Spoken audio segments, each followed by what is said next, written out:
मनोजवं मारुततुल्यवेगम् जितेन्द्रियं बुद्धिमतां वरिष्ठं वातात्मजं वानरयूथमुख्यं श्रीरामदूतं शरणं प्रपद्ये। आञ्जनेयं वायुसूनं रामकार्यदुरन्धरम् लङ्घिताब्धिं राक्षसान्तं धामाम्यत्र सादरम्।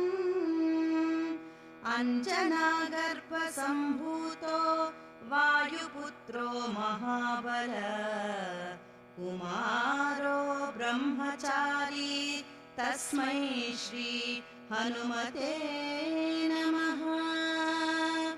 पञ्चवक्त्रं महाभीमं त्रिपञ्चनयनैर्युतं दशभिर्बाहुभिर्युक्तं सर्वकामार्थसिद्धिदम्।